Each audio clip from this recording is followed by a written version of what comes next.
Of Herbert West, who was my friend in college and in afterlife, I can only speak of with terror. This terror is not due altogether to the manner of his recent disappearance, but was engendered by the whole nature of his life work, and first gained its acute form more than 17 years ago when we were in the third year of our course at the Miskatonic University Medical School in Arkham. While he was with me, the wonder and diabolism of his experiments fascinated me utterly, and I was his closest companion. Now that he is gone and the spell is broken, the actual fear is greater. Memories and possibilities are ever more hideous than realities. The first horrible incident of our acquaintance was the greatest shock I ever experienced, and it is only with reluctance that I repeat it. As I've said, it happened when we were in the medical school, where West had already made himself notorious through his wild theories on the nature of death and the possibility of overcoming it artificially. His views, which were widely ridiculed by the faculty and by his fellow students, hinged on the essentially mechanistic nature of life and concerned means for operating the organic machinery of mankind by calculated chemical action after the failure of natural processes. In his experiments with various animating solutions, he had killed and treated immense numbers of rabbits, guinea pigs, cats, dogs, and monkeys, till he had become the prime nuisance of the college. Several times he had actually obtained signs of life in the animals supposedly dead, and in many cases violent signs. But he soon saw that the perfection of his process, if indeed possible, would necessarily involve a lifetime of research. It likewise became clear that since the same solution never worked alike on different organic species, he would require human subjects for further and more specialized progress. It was here that he first came into conflict with the college authorities and was debarred from future experiments by no less a dignitary than the dean of the medical school himself, the learned and benevolent Dr. Allen Halsey, whose work on behalf of the stricken is recalled by every old resident of Arkham.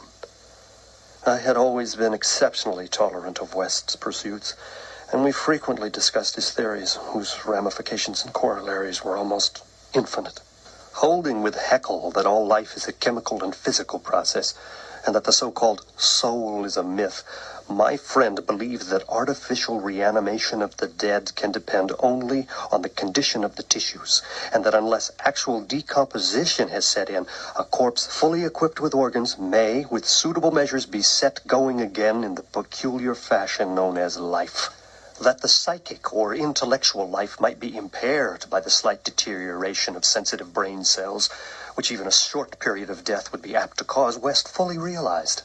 It had been his hope to find a reagent which would restore vitality before the actual advent of death, and only repeated failures on animals had shown him that the natural and artificial life motions were incompatible. He then sought extreme freshness in his specimens, injecting his solution into the blood immediately after the extinction of life. It was this circumstance which made the professor so carelessly skeptical, for they felt that true death had not occurred in any case. They did not stop to view the matter closely and reasoningly.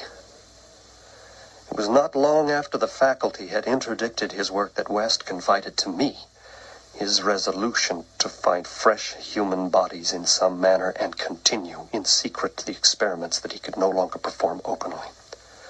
To hear him discussing ways and means was rather ghastly, for at the college we had never procured anatomical specimens ourselves. West was then a small, slender, spectacled youth with delicate features, yellow hair, pale blue eyes, and a soft voice. And it was uncanny to hear him dwelling on the relative merits of Christ Church Cemetery and the Potter's Field. We finally decided on the Potter's Field because practically everybody in Christ Church was embalmed, a thing, of course, ruinous to West's researches. I was, by this time, his active and enthralled assistant, and helped him make all his decisions, not only concerning the source of bodies, but concerning a suitable place for our loathsome work. It was I who thought of the deserted Chapman farmhouse beyond Meadow Hill, where we fitted up on the ground floor an operating room and a laboratory, each with dark curtains to conceal our midnight doings. The place was far from any road, and in sight of no other house. Yet, precautions were nonetheless necessary, since rumors of strange lights started by chance nocturnal roamers would soon bring disaster on our enterprise. It was agreed to call the whole thing a chemical laboratory if discovery should occur. Gradually, we equipped our sinister haunt of science with materials either purchased in Boston or quietly borrowed from the college. Materials carefully made unrecognizable save to expert eyes, and provided spades and picks for the many burials that we should have to make in the cellar. At the college, we used an incinerator, but the apparatus was too costly for our unauthorized laboratory.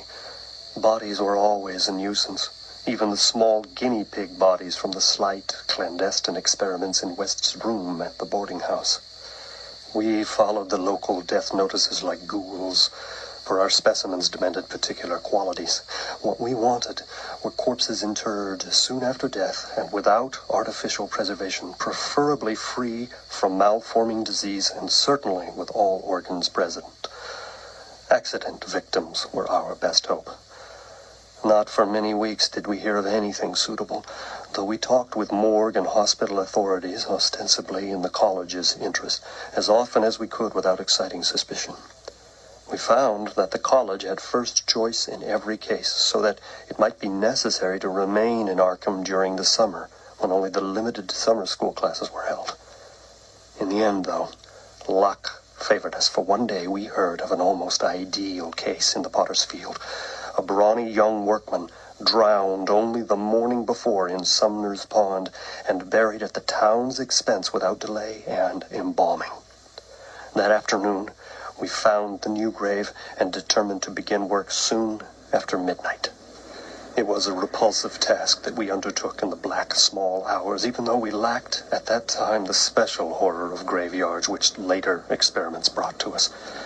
We carried spades and oil-dark lanterns, for although electric torches were then manufactured, they were not as satisfactory as the tungsten contrivances of today. The process of unearthing was slow and sordid. It might have been grotesquely poetical if we had been artists instead of scientists, and we were glad when our spades struck wood. When the pine box was fully uncovered, West scrambled down and removed the lid, dragging out and propping up the contents. I reached down and hauled the contents out of the grave, and then both toiled hard to restore the spot to its former appearance. The affair made us rather nervous, especially the stiff form and vacant face of our first trophy. But we managed to remove all traces of our visit. When we had patted down the last shovelful of earth, we put the specimen in a canvas sack and set out for the old Chapman place beyond Meadow Hill. On an improvised dissecting table in the old farmhouse, by the light of a powerful acetylene lamp, the specimen was not very spectral looking. It had been a sturdy and apparently unimaginative youth of wholesome plebeian type, large-framed, gray-eyed, and brown-haired. A sound animal without psychological subtleties, and probably having vital processes of the simplest and healthiest sort. Now, with the eyes closed, it looked more asleep than dead, though the expert tests of my friend soon left no doubt on that score. He had at last what West had always longed for, a real dead man of the ideal kind, ready for the solution as prepared according to the most careful calculations and theories for human use. The tension on our part became very great. We knew that there was scarcely a chance of anything like complete success, and could not avoid hideous fears at possible grotesque results of partial animation, especially were we appreciative concerning the mind and impulses of the creature, since in the space following death, some of the more delicate cerebral cells might well have suffered deterioration. I, myself, still held some curious notions about the traditional soul of man, and felt in awe at the secrets that might be told by one returning from the dead. I wondered what sights this placid youth might have seen in inaccessible spheres, and what he could relate if fully restored to life. But my wonder was not overwhelming, since for the most part I shared the materialism of my friend. He was calmer than I, as he forced a large quantity of the fluid into the vein of the body's arm, immediately binding the incision securely. The waiting was gruesome, but West never faltered. Every now and then he applied his stethoscope to the specimen and bore the negative results philosophically. After about 3/4 of an hour without the least sign of life, he disappointingly pronounced the solution inadequate, but determined to make the most of his opportunity and try one change in the formula before disposing of his ghastly prize. We had that afternoon dug a grave in the cellar and would have to fill it by dawn, for although we had fixed a lock on the house, we wished to shun even the remotest risk of ghoulish discovery. Besides, the body would not be even approximately fresh the next night. So, taking the solitary acetylene lamp into the adjacent laboratory, we left our silent guest on the slab in the dark and bent every energy to the mixing of a new solution, the weighing and measuring supervised by West with an almost fanatical care. The awful event was very sudden and wholly unexpected. I was pouring something from one test tube to another, and Wes was busy over the alcohol blast lamp, which had to answer for a Bunsen burner in this gasless edifice, when from the pitch-black room we had left, there burst the most appalling and demonic succession of cries that either of us had ever heard. Not more utterable could have been the chaos of hellish sound if the pit itself had opened to release the agony of the damned. For in one inconceivable cacophony was entered all the supernal terror and unnatural despair of animate nature. Human it could not have been. It is not in man to make such sounds. And without a thought of our late employment or its possible discovery, both West and I leaped to the nearest window like stricken animals, overturning tubes, lamp, and retorts, and vaulting madly into the starred abyss of the rural night. I think we screamed ourselves as we stumbled frantically toward the town, though as we reached the outskirts we put on a semblance of restraint, just enough to seem like belated revelers staggering home from a debauch. We did not separate, but managed to get to West's room, where we whispered with the gas up until dawn. By then we had calmed ourselves a little with rational theories and plans for investigation so that we could sleep through the day, classes being disregarded. But that evening 2 items in the paper, wholly unrelated, made it again impossible for us to sleep. The old deserted Chapman place had inexplicably burned to an amorphous heap of ashes. That we could understand because of the upset lamp. Also, an attempt had been made to disturb a new grave in the potter's field, as if by futile and spadeless clawing at the earth.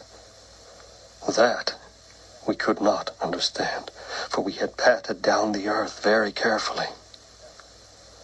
And for 17 years after that, West would look frequently over his shoulder and complain of fancied footsteps behind him.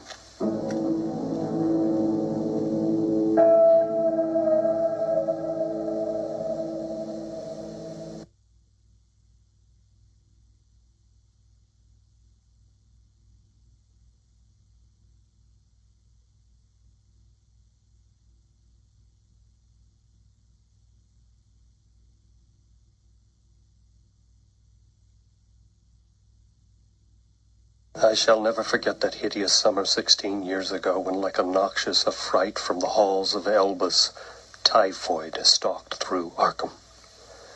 It is by that satanic scourge that most recall the year, for truly terror brooded with bat wings over the piles of coffins in the tombs of the Christchurch cemetery. Yet, for me, there is a greater horror in that time, a horror known to me alone, now that Herbert West has disappeared.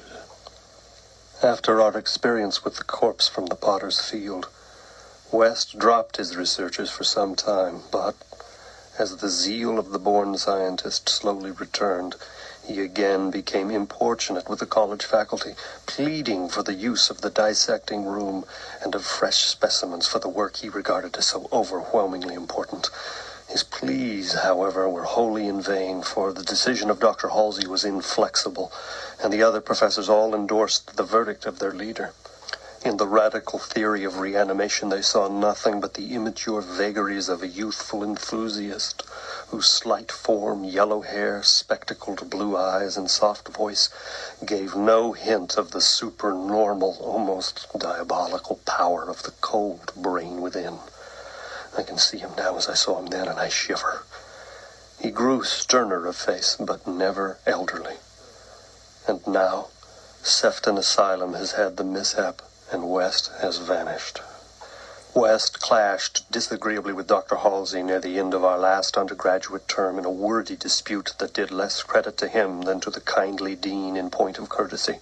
He felt that he was needlessly and irrationally retarded in a supremely great work, a work which he could of course conduct to suit himself in later years, but which he wished to begin while still possessed of the exceptional facilities of the university.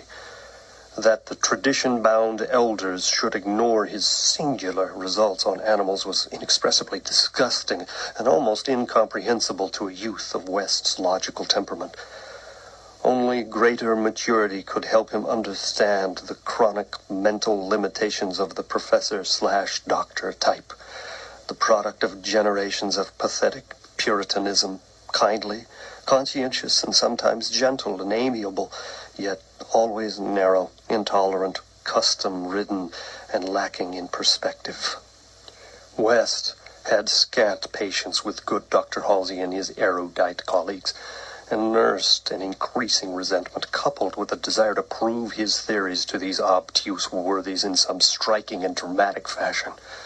Like most youths, he indulged in elaborate daydreams of revenge, triumph, and final magnanimous forgiveness.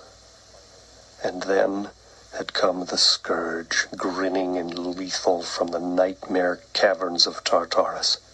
West and I had graduated about the time of its beginning, but had remained for additional work at the summer school, so we were in Arkham when it broke with full demonic fury upon the town. Though not as yet licensed physicians, we now had our degrees and were pressed frantically into public service as the numbers of the stricken grew. The situation was almost past management, and deaths ensued too frequently for the local undertakers fully to handle. Burials without embalming were made in rapid succession, and even the Christ Church Cemetery receiving tomb was crammed with coffins of the unembalmed dead. This circumstance was not without effect on West, who often thought of the irony of the situation. So many fresh specimens, yet none for his persecuted researches. We were frightfully overworked, and the terrible mental and nervous strain made my friend brood morbidly. But West's gentle enemies were no less harassed with prostrating duties. College had all but closed, but every doctor of the medical faculty was helping to fight the typhoid plague. Dr. Halsey in particular had distinguished himself in sacrificing service, applying his extreme skill with wholehearted energy to cases which many others shunned because of danger or apparent hopelessness. Before a month was over, the fearless dean had become a popular hero, though he seemed unconscious of his fame as he struggled to keep from collapsing with physical fatigue and nervous exhaustion. West could not withhold admiration for the fortitude of his foe, but because of this he was even more determined to prove to him the truth of his amazing doctrines. Taking advantage of the disorganization of both college work and municipal health regulations, he managed to get a recently deceased body smuggled into the university dissecting room one night, and in my presence injected a new modification of his solution. The thing actually opened its eyes, but only stared at the ceiling with a look of soul-petrifying horror before collapsing into an inertness from which nothing could rouse it. West said it was not fresh enough. The hot summer air does not favor corpses. That time we were almost caught before we incinerated the thing, and West doubted the advisability of repeating his daring misuse of the college laboratory. The peak of the epidemic was reached in August. West and I were almost dead, and Dr. Halsey did die on the 14th. The students all attended the hasty funeral on the 15th and brought an impressive wreath, though the latter was quite overshadowed by the tributes sent by wealthy Arkham citizens and by the municipality itself. It was almost a public affair, for the dean had surely been a public benefactor. After the entombment, we were all somewhat depressed and spent the afternoon at the bar of the commercial house, where West, though shaken by the death of his chief opponent, chilled the rest of us with references to his notorious theories. Most of the students went home or to various duties as the evening advanced, but West persuaded me to aid him in making a night of it. West's landlady saw us arrive at his room about 2 in the morning, with a third man between us, and told her husband that we'd evidently dined and wined rather well. Apparently this acidulous matron was right, for about 3 p.m. the whole house was aroused by cries coming from West's room, where, when they broke down the door, they found the two of us unconscious on the blood-stained carpet, beaten, scratched, and mauled, and with the broken remnants of West's bottles and instruments around us. Only an open window told us what had become of our assailant, and many wondered how he himself had fared after the terrific leap from the second story to the lawn which he must have made. There were some strange garments in the room, but West, upon regaining consciousness, said that they did not belong to the stranger, but were specimens collected for bacteriological analysis in the course of investigations in the transmission of germ diseases. He ordered them burned as soon as possible in the capacious fireplace. To the police, we had both declared ignorance of our late companion's identity. He was, West nervously said, a congenial stranger whom we had met at some downtown bar of uncertain location. We all had been rather jovial, and West and I did not wish to have our pugnacious companion hunted down. That same night saw the beginning of the second Arkham horror. The horror that to me eclipsed the plague itself. Christ Church Cemetery was the scene of a terrible killing. A watchman, having been clawed to death in a manner not only too hideous for description, but raising a doubt as to the human agency of the deed. The victim had been alive considerably after midnight. The dawn revealed the unutterable thing. The manager of a circus at the neighboring town of Bolton was questioned, but he swore that no beast had at any time escaped from its cage. Those who found the body noted a trail of blood leading to the receiving tomb, where a small pool of red lay on the concrete just outside the gate. A fainter trail led away through the woods, but it soon gave out. The next night, devils danced on the roofs of Arkham, and unnatural madness howled in the wind. Through the fevered town had crept a curse which some said was greater than the plague itself. 8 houses were entered by a nameless thing which strewed red death in its wake. In all 17 maimed, shapeless remnants of bodies were left behind by the voiceless, sadistic monster that crept abroad. A few persons had seen it in the dark and said it was white and like a malformed ape or anthropomorphic fiend.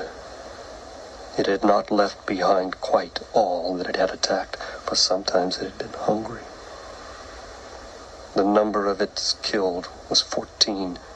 3 of the bodies had been in plague-stricken homes and had not been alive. On the third night, frantic bands of searchers led by the police captured it in a house on Crane Street near the Miskatonic campus. They had organized the quest with care, keeping in touch by means of volunteer telephone stations, and when someone in the college district had reported hearing a scratching at a shuttered window, the net was quickly spread. On account of the general alarm and precautions, there were only 2 more victims, and the capture was effected without major casualties. The thing was finally stopped by a bullet, though not a fatal one, and was rushed to the local hospital amidst universal excitement and loathing. For it had been a man. This much was clear despite the nauseous eyes, the voiceless simianism, and the demonic savagery. They dressed its wounds and carted it to the asylum at Sefton, where it beat its head against the walls of a padded cell for 16 years, until the recent mishap, when it escaped under circumstances that few like to mention. What had most disgusted the searchers of Arkham was the thing they noticed when the monster's face was cleaned. The mocking, unbelievable resemblance to a learned and self-sacrificing martyr who had been entombed but 3 days before, the late Dr. Allen Halsey, public benefactor and dean of the medical school of Miskatonic University. To the vanished Herbert West, and to me, the disgust and horror were supreme. I shudder tonight as I think of it, shudder even more than I did that morning when West muttered through his bandages, "Damn it, it wasn't fresh enough."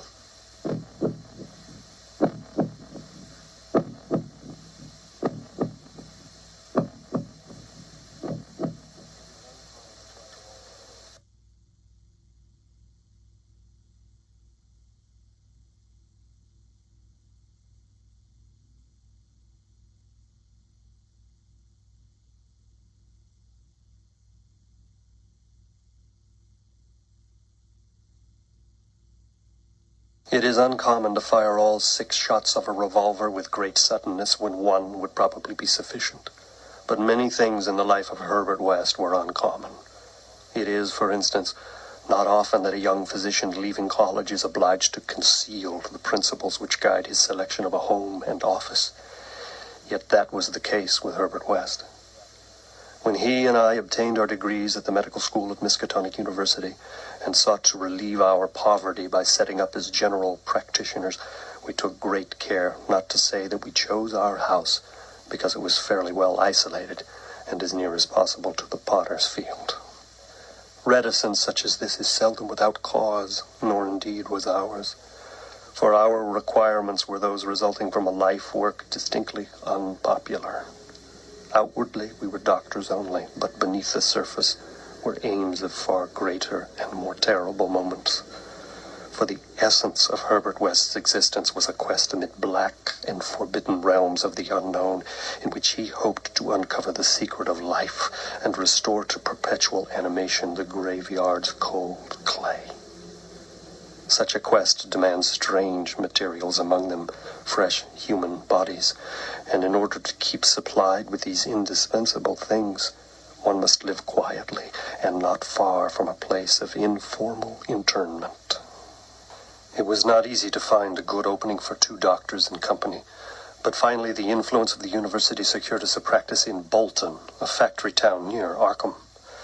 The Bolton worsted mills are the largest in the Miskatonic Valley, and their polyglot employees are never popular as patients with the local physicians. We chose our house with the greatest care, seizing at last a rather run-down cottage near the end of Pond Street, 5 numbers from the closest neighbor, and separated from the local potter's field by only a stretch of meadowland, bisected by a narrow neck of rather dense forest which lies to the north. The distance was greater than we wished, but we could get no nearer house without going on the other side of the field, wholly out of the factory district. We were not much displeased, however, since there were no people between us and our sinister source of supplies. The walk was a trifle long, but we could haul our silent specimens undisturbed. Our practice was surprisingly large from the very first, large enough to please most young doctors and large enough to prove a bore and a burden to students whose real interest lay elsewhere. The mill hands were of somewhat turbulent inclinations, and besides their many natural needs, their frequent clashes and stabbing affrays gave us plenty to do. But what actually absorbed our minds was the secret laboratory that we had fitted up in the cellar. The laboratory with the long table under the electric lights where the small hours of the morning we often injected West's various solutions into the veins of the things that we dragged from the potter's field. The bodies had to be exceedingly fresh, or the slight decomposition of the brain tissue would render perfect reanimation impossible. Indeed, the greatest problem was to get them fresh enough. West had had terrible experiences during his secret college researches with corpses of doubtful vintage. West, though calm, often confessed to a shuddering sensation of stealthy pursuit. He half felt that he was followed, a psychological delusion of shaken nerves. enhanced by the undeniably disturbing fact that at least one of the reanimated specimens was still alive, a frightful carnivorous thing in a padded cell at Sefton. Then there was another, our first, whose exact fate we had never learned. We had fair luck with specimens in Bolton, much better than in Arkham. We had not been settled a week before we got an accident victim on the very night of burial, and made it open its eyes with an amazingly rational expression before the solution failed.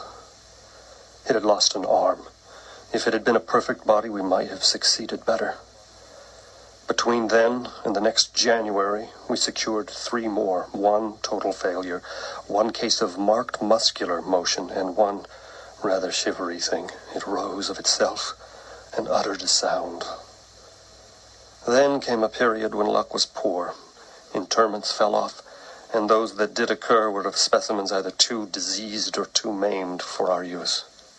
We kept track of all the deaths and their circumstances with systematic care. One March night, however, we unexpectedly obtained a specimen which did not come from the potter's field. In Bolton, the prevailing spirit of Puritanism had outlawed the sport of boxing, with the usual result. Surreptitious and ill-conducted bouts among the mill workers were common, and occasionally professional talent of low grade was imported. This late winter night there had been such a match, evidently with disastrous results, since 2 timorous Poles had come to us with incoherently whispered entreaties to attend to a very secret and desperate case. We followed them to an abandoned barn, where the remnants of a crowd of frightened foreigners were watching a silent black form on the floor. The match had been between Kid O'Brien, a lubberly and now quaking youth, and Buck Robinson, the Harlem Smoke. The black man had been knocked out, and a moment's examination showed us that he would permanently remain so. Fear was upon the whole pitiful crowd, for they did not know what the law would exact of them if the affair were not hushed up. And they were very grateful when West, in spite of my involuntary shudders, offered to get rid of the thing quietly for a purpose I knew too well. There was bright moonlight over the snowless landscape, but we dressed the thing and carried it home between us through the deserted streets and meadows, as we had carried a similar thing one horrible night in Arkham. We approached the house from the field in the rear, took the specimen in the back door and down the cellar stairs, and prepared it for the usual experiment. Our fear of the police was absurdly great, though we had timed our trip to avoid the solitary patrolman of that section. The result was wearily anticlimactic. Ghastly as our prize appeared, it was wholly unresponsive to every solution we injected in its black arm. So, as the hour grew dangerously near to dawn, we did as we had done with the others, dragged the thing across the meadow to the neck of the woods near the potter's field, and buried it there in the best sort of grave that the frozen ground would furnish. The grave was not very deep, but fully as good as that of the previous specimen, the thing which had risen of itself and uttered a sound. In the light of our dark lanterns, we carefully covered it with leaves and dead vines, fairly certain that the police would never find it in a forest so dim and dense. The next day, I was increasingly apprehensive about the police, for a patient brought rumors of a suspected fight and death. West had still another source of worry, for he had been called in the afternoon to a case which ended very threateningly. An Italian woman had become hysterical over her missing child, a lad of 5 who had strayed off early in the morning and failed to appear for dinner. And she'd developed symptoms highly alarming in view of her always weak heart. It was a very foolish hysteria, for the boy had often run away before. But the woman seemed as much harassed by omens as by facts. About 7 o'clock in the evening, she died, and her frantic husband had made a frightful scene in his efforts to kill West, whom he wildly blamed for not saving her life. Friends had held him when he drew his stiletto, but West had departed amidst his inhuman shrieks, curses, and oaths of vengeance. In his latest affliction, the fellow seemed to have forgotten his child, who was still missing as the night advanced. There was some talk of searching the woods, but most of the family's friends were busy with the dead woman and the screaming man. Altogether, the nervous strain upon West must have been tremendous. Thoughts of the police and the mad Italian both weighed heavily. We retired about 11, but I didn't sleep well. Bolton had a surprisingly good police force for so small a town, and I couldn't help fearing the mess which would ensue if the affair of the night before were ever tracked down. It might mean the end of all of our local work, and perhaps prison for both West and me. I did not like these rumors of a fight which were floating about. After the clock had struck 3, the moon shone in my eyes, but I turned over without rising to pull down the shade. Then came the steady rattling at the back door. I lay still and somewhat dazed, but before long heard West's rap on my door. He was clad in a dressing gown and slippers, and had in his hand a revolver and an electric flashlight. From the revolver, I knew that he was thinking more of the crazed Italian than of the police. "We'd better both go," he whispered. "It wouldn't do not to answer it, anyway. And it may be a patient. It would be like one of those fools to try the back door." So we both went down the stairs on tiptoe with a fear partly justified and partly that which comes only from the soul of the weird small hours. The rattling continued, growing somewhat louder. When we reached the door, I cautiously unbolted it and threw it open. And as the moon streamed revealingly down on the form silhouetted there, West did a peculiar thing. Despite the obvious danger of attracting notice and bringing down on our heads the dreaded police investigation, a thing which after all was mercifully averted by the relative isolation of our cottage, my friend suddenly, excitedly, and unnecessarily emptied all 6 chambers of his revolver into the nocturnal visitor.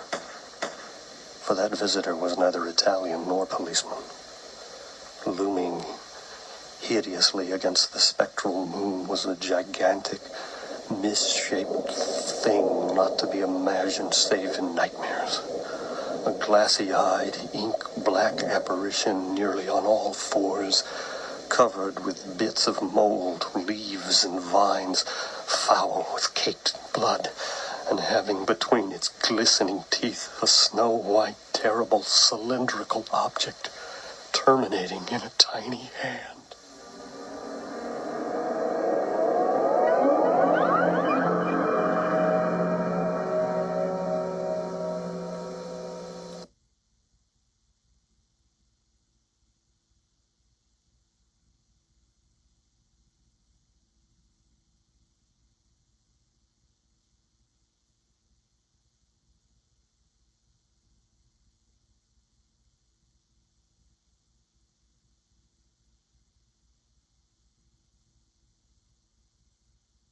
The scream of a dead man gave to me that acute and added horror of Dr. West which harassed the latter years of our companionship. It's natural that such a thing as a dead man's scream should give horror, for it's obviously not a pleasing or ordinary occurrence. But I was used to similar experiences, hence suffered on this occasion only because of a particular circumstance. And as I have implied, it was not of the dead man himself that I became afraid. West had never fully succeeded because he had never been able to secure a corpse sufficiently fresh. What he wanted were bodies from which vitality had only just departed, bodies with every cell intact and capable of receiving again the impulse toward that mode of motion called life. There was hope that this second and artificial life might be made perpetual by repetitions of the injection, but we had learned that an ordinary natural life would not be responsive to the action. To establish the artificial motion, natural life must be extinct, and the specimens must be very fresh, but genuinely dead. It was in July 1910 that the bad luck regarding specimens began to turn. I had been on a long visit to my parents in Illinois, and upon my return found West in a state of singular elation. He told me excitedly, in all likelihood solved the problem of freshness through an approach from an entirely new angle, that of artificial preservation. I had known that he was working on a new and highly unusual embalming compound, and was not surprised that it had turned out well. But until he explained the details, I was rather puzzled as to how such a compound could help in our work, since the objectionable staleness of the specimens was largely due to delay occurring before we secured them. This, I now saw West had clearly recognized, creating his embalming compound for future rather than immediate use, and trusting to fate to supply again some very recent and unburied corpse, as it had years before when we obtained the boxer killed in the Bolton prize fight. At last, fate had been kind, so that on this occasion there lay in the secret cellar laboratory a corpse whose decay could not by any possibility have begun. What would happen on reanimation, and whether we could hope for a revival of mind and reason, West did not venture to predict. The experiment would be a landmark in our studies, and he had saved the new body for my return, so that both might share the spectacle in a custom fashion. West told me how he had obtained the specimen. It had been a vigorous man, a well-dressed stranger, just off the train and on his way to transact some business with the Bolton worsted mills. The walk through the town had been long, and by the time the traveler paused at our cottage to ask the way to the factories, his heart had become greatly overtaxed. He'd refused a stimulant, and suddenly dropped dead only a moment later. The body, as might be expected, seemed to West a heaven-sent gift.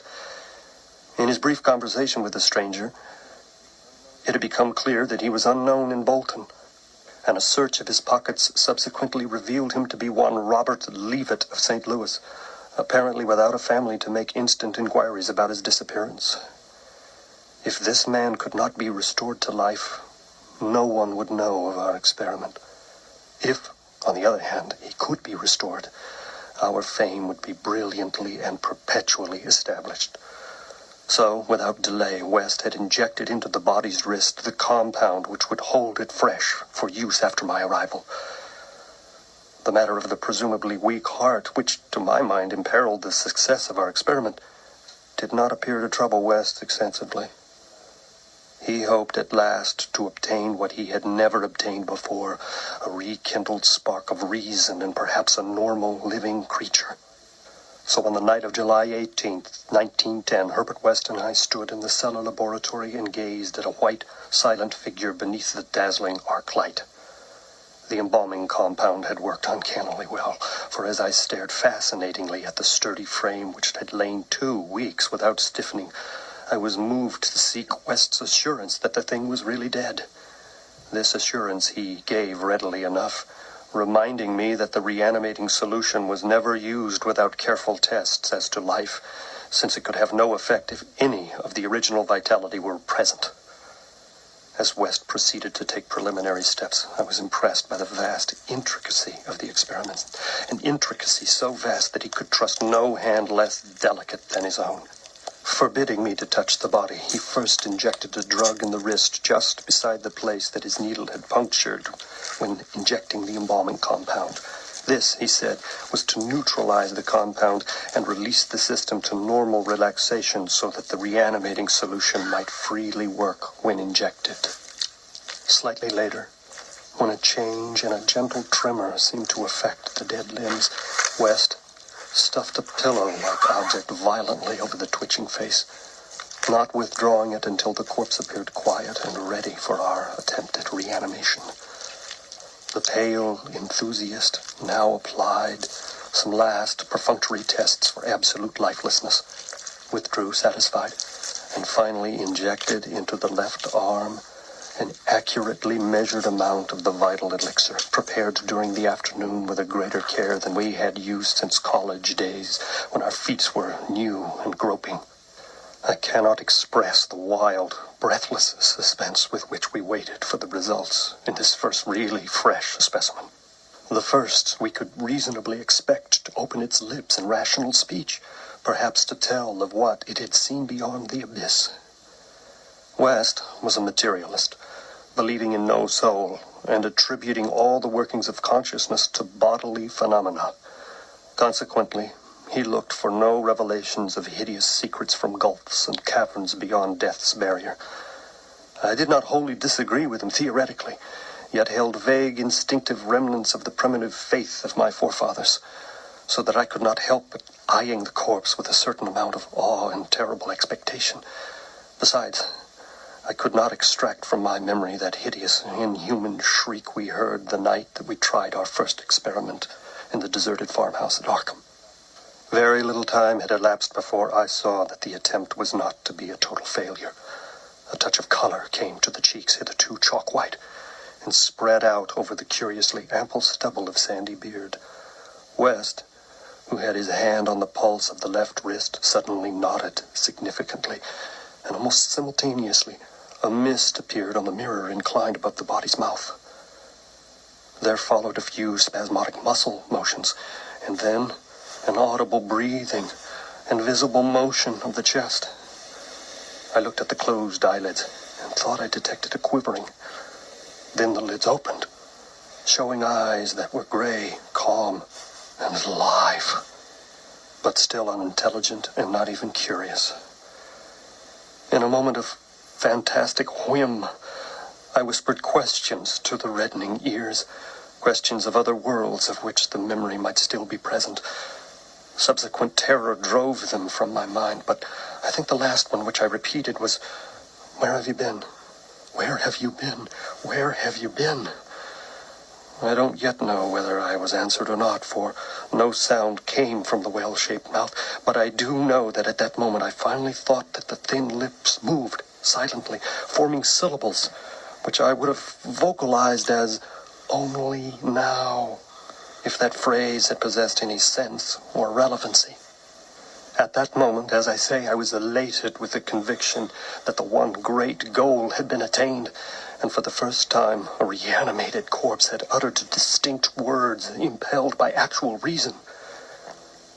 In the next moment, there was no doubt about the triumph, no doubt that the solution had truly accomplished, at least temporarily, its full mission of restoring rational and articulate life to the dead. But in that triumph, there came to me the greatest of all horrors. Not horror of the thing that spoke, but of the deed that I had witnessed, and of the man with whom my professional fortunes were joined.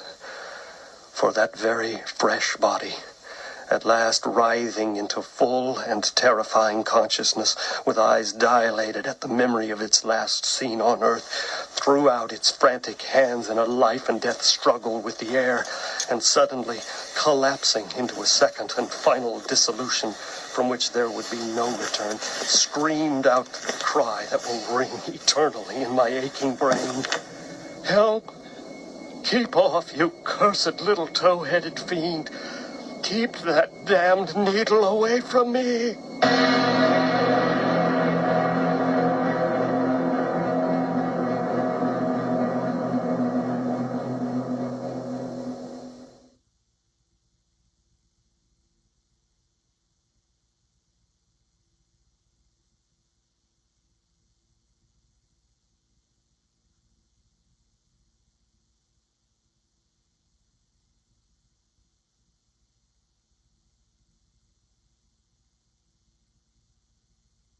Many men have related hideous things which happened on the battlefields of the Great War.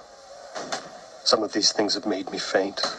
Others have convulsed me with devastating nausea, while still others have made me tremble and look behind me in the dark. Yet, despite the worst of them, I believe I can myself relate the most hideous thing of all, the shocking, the unnatural, the unbelievable horror from the shadows. In 1915, I was a physician with the rank of first lieutenant in a Canadian regiment in Flanders, one of the many Americans to precede the government itself into the gigantic struggle. I had not entered the army of my own initiative, but rather as a natural result of the enlistment of the man whose indispensable assistant I was, the celebrated Boston surgical specialist, Dr. Herbert West. Dr. West had been avid for a chance to serve as surgeon in a great war, and when the chance had come, he carried me with him almost against my will. There were reasons why I found the practice of medicine and the companionship of West more and more irritating. But when he had gone to Ottawa and through a colleague's influence secured a medical commission as major, I could not resist the imperious persuasion of one determined that I should accompany him in my usual capacity. When I say that Dr. West was avid to serve in battle, I don't mean to imply that he was either naturally warlike or anxious for the safety of civilization.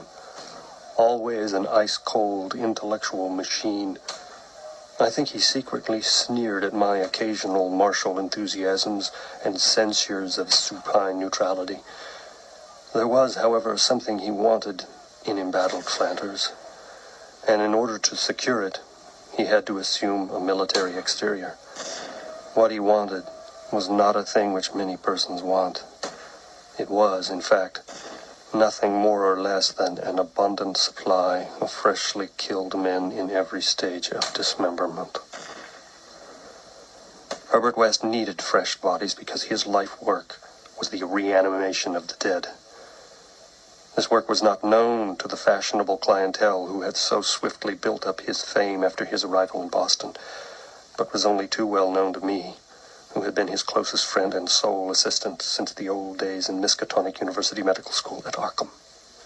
In college, and during our early practice together in the factory town of Bolton, my attitude toward him had been one largely of fascinated admiration. But as his boldness and methods grew, I began to develop a gnawing fear. I did not like the way he looked at healthy living bodies. And then there came a nightmarish session in the cellar laboratory when I learned that a certain specimen had been a living body when he secured it. That was the first time that he had ever been able to revive the quality of rational thought in a corpse. And his success, obtained at such a loathsome cost, had completely hardened him. Of his methods in the intervening 5 years I dare not speak. I was held to him by the sheer force of fear, and witnessed sights that no human tongue should repeat. Gradually, I came to find Herbert West himself more horrible than anything he did. That was when it dawned on me that his once normal scientific zeal for prolonging life had subtly degenerated into a mere morbid and ghoulish curiosity and secret sense of charnel picturesqueness. His interest became a hellish and perverse addiction to the repellently and fiendishly abnormal. He gloated calmly over artificial monstrosities which would make most healthy men drop dead from fright and disgust. He became, behind his pallid intellectuality, a fastidious Baudelaire of physical experiment. Dangers he met unflinchingly. Crimes he committed unmoved. I think the climax came when he had proved his point that rational life can be restored, and then sought new worlds to conquer by experimenting on the reanimation of detached parts of bodies. He had wild and original ideas on the independent vital properties of organic cells and nerve tissues separated from natural physiological systems, and he achieved some hideous preliminary results in the form of never-dying, artificially nourished tissue obtained from the nearly hatched eggs of an indescribable tropical reptile. 2 biological points he was exceedingly anxious to settle. First, whether any amount of consciousness and rational action be possible without the brain, proceeding from the spinal cord and various nerve centers. And second, whether any kind of ethereal, intangible relation distinct from the material cells may exist to link the surgically separated parts of what was previously a single living organism.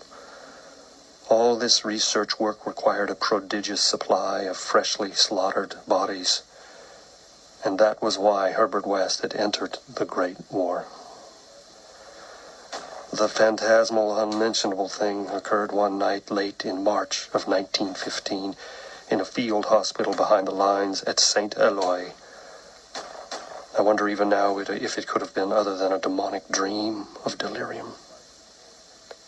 West had a private laboratory in an east room of a barn-like temporary edifice assigned to him on his pleas that he was devising new and radical methods for the treatment of hitherto hopeless cases of maiming.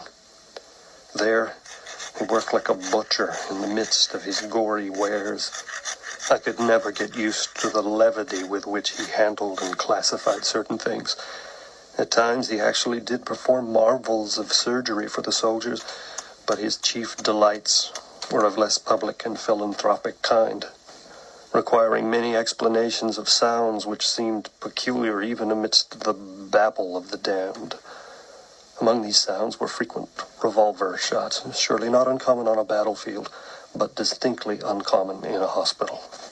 Dr. West's reanimated specimens were not meant for long existence or a large audience. Besides human tissues, West employed much of the reptile embryo tissue which he had cultivated with such singular results.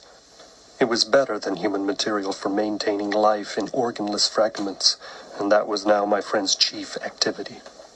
In a dark corner of the laboratory over a queer incubating burner, he kept a large covered vat full of this reptilian cell matter, which multiplied and grew puffily and hideously. On the night of which I speak, we had a splendid new specimen, a man at once physically powerful and of such high mentality that a sensitive nervous system was assured. It was rather ironic, for he was the officer who had helped West to his commission, and who was soon to have been our associate. Moreover, he had in the past secretly studied the theory of reanimation to some extent under West. Major Sir Eric Moreland Clapham Lee was the greatest surgeon in our division, and had been hastily assigned to the St. Eloi sector when news of the heavy fighting reached headquarters. He had come in an aeroplane piloted by the intrepid Lieutenant Ronald Hill, only to be shot down when directly over his destination. The fall had been spectacular and awful. Hill was unrecognizable afterward, but the wreck yielded up the great surgeon in a nearly decapitated but otherwise intact condition. West had greedily seized the lifeless thing which had once been his friend and fellow scholar, and I shuddered when he finished severing the head, and placed it in his hellish vat of pulpy reptile tissue to preserve it for future experiments, and then proceeded to treat the decapitated body on the operating table. He injected new blood, joined certain veins, arteries, and nerves at the headless neck, and closed the ghastly aperture with engrafted skin from an unidentified specimen which had borne an officer's uniform. I knew what he wanted: to see if this highly organized body could exhibit, without its head, any of the signs of mental life which had distinguished Sir Eric Moreland Clapham Lee. Once a student of reanimation, this silent trunk was now gruesomely called upon to exemplify it. I can still see Herbert West under the sinister electronic light as he injected his reanimating solution into the arm of the headless body. The scene I cannot describe. I should faint if I tried, for there is madness in a room full of classified charnel things, with blood and lesser human debris almost ankle-deep on the slimy floor, and with hideous reptilian abnormalities sprouting, bubbling, and baking over a winking bluish-green specter of dim flame in a far corner of black shadows. The specimen, as West repeatedly observed, had a splendid nervous system. Much was expected of it, and as a few twitching motions began to appear, I could see the feverish interest in West's face. He was ready, I think, to see proof of his increasingly strong opinion that consciousness, reason, and personality can exist independently of the brain, that man has no central connective spirit, but is merely a machine of nervous matter, each section more or less complete in itself. In one triumphant demonstration, West was about to relegate the mystery of life to the category of myth. The body now twitched more vigorously, and beneath our avid eyes commenced to heave in a frightful way. The arms stirred disquietingly, the legs drew up, and various muscles contracted in a repulsive kind of writhing. Then the headless thing threw out its arms in a gesture which was unmistakably one of desperation, an intelligent desperation, apparently sufficient to prove every theory of Herbert West's. Certainly, the nerves were recalling the man's last act in life, the struggle to get free from the falling airplane. What followed I shall never positively know. It may have been wholly an hallucination from the shock caused at that instant by a sudden and complete destruction of the building in a cataclysm of German shell fire. Who can gainsay it, since West and I were the only proved survivors? West liked to think that before his recent disappearance, but there were times when he could not, for it was queer that we both had the same hallucination. The hideous occurrence itself was very simple, notable only for what it implied. The body on the table had risen with a blind and terrible groping, and we had heard a sound. I shall not call that sound a voice, for it was too awful. And yet its timbre was not the most awful thing about it. Neither was its message. It merely screamed, "Jump, Ronald, for God's sakes, jump."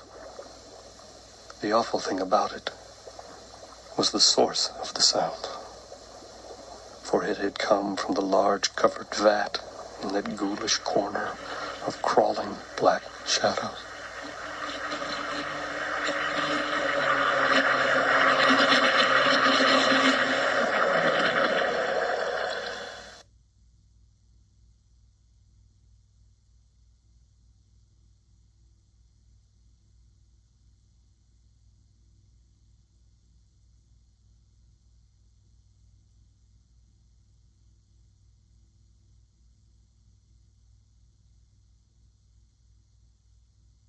When Dr. Herbert West disappeared a year ago, the Boston police questioned me closely.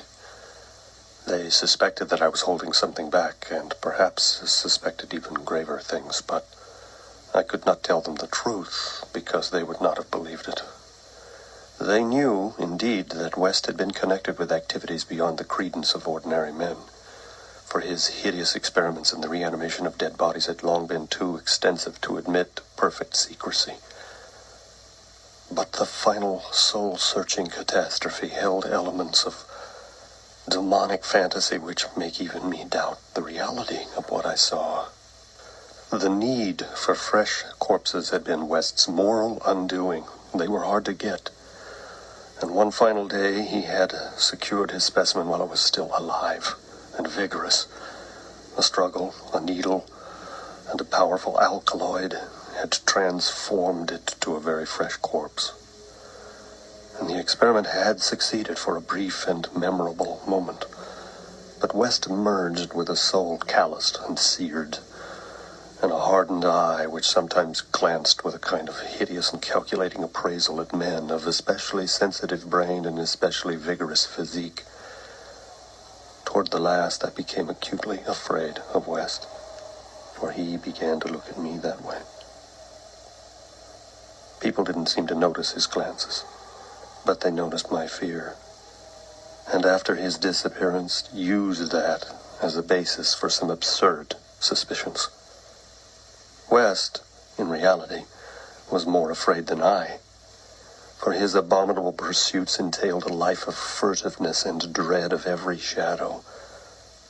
Partly it was the police he feared, but sometimes his nervousness was deeper and more nebulous, touching on certain indescribable things into which he had injected a morbid life, and from which he had not seen that life depart. He usually finished his experiments with a revolver, but a few times he'd not been quick enough. In saying that West's fear of his specimens was nebulous, I have in mind particularly its complex nature. Part of it came merely from knowing of the existence of such nameless monsters, while another part arose from apprehension of the bodily harm that they might under certain circumstances do him. Their disappearance added horror to the situation. Of them all, West knew of the whereabouts of only one, the pitiful asylum thing. Then there was a more subtle fear, resulting from that curious experiment in the Canadian Army in 1915, when West, in the midst of a severe battle, had reanimated a fellow physician who knew about his experiments and could have duplicated them. The head had been removed so that the possibilities of quasi-intelligent life in the trunk might be investigated. Just as the building was wiped out by a German shell, there had been a success. The shell had been merciful, in a way, But West could never feel as certain as he wished that we two were the only survivors. He used to make shuddering conjectures about the possible actions of a headless physician with the power of reanimating the dead. West's last quarters were in a venerable house of much elegance overlooking one of the oldest burying grounds in Boston. He'd chosen the place for purely symbolic and fantastically aesthetic reasons, since most of the interments were of the colonial period and therefore of little use to a scientist seeking very fresh bodies. The laboratory was in a sub-cellar secretly constructed by imported workmen and contained a huge incinerator for the quiet and complete disposal of such bodies, or fragments and synthetic mockeries of bodies, as might result from the morbid experiments and unhallowed amusements of the owner. During the excavation of this cellar, the workmen had struck some exceedingly ancient masonry, undoubtedly connected with the old burying ground, yet far too deep to correspond with any known sepulchre therein. After a number of calculations, West decided that it represented some secret chamber beneath the tomb of the Averils, where the last interment had been made in 1768. I was with him when he studied the nitrous-dripping walls laid bare by the spade and mattocks of the men, and was prepared for the gruesome thrill which would attend the uncovering of centuried grave secrets. But for the first time, West's new timidity conquered his natural curiosity, and he betrayed his degenerating fiber by ordering the masonry left intact and plastered over. Thus it remained till that final hellish night, part of the walls of the secret laboratory. I speak of West's decadence, but must add that it was a purely mental and intangible thing. Outwardly, he was the same to the last, calm, cold, slight. Blue eyes and a general aspect of youth which years and fears seemed never to change. He seemed calm even when he thought of that clawed grave and looked over his shoulder, even when he thought of the carnivorous thing that gnawed and pawed at the Sefton bars. The end of Herbert West began one evening in our joint study when he was dividing his curious glances between the newspaper and me. A strange headline item had struck at him from the crumpled pages, and a nameless Titan claw had seemed to reach down through 16 years.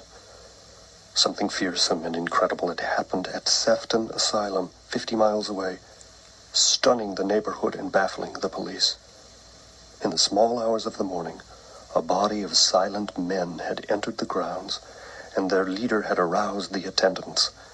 He was a menacing military figure who talked without moving his lips, and whose voice seemed almost ventriloquially connected with an immense black case he carried.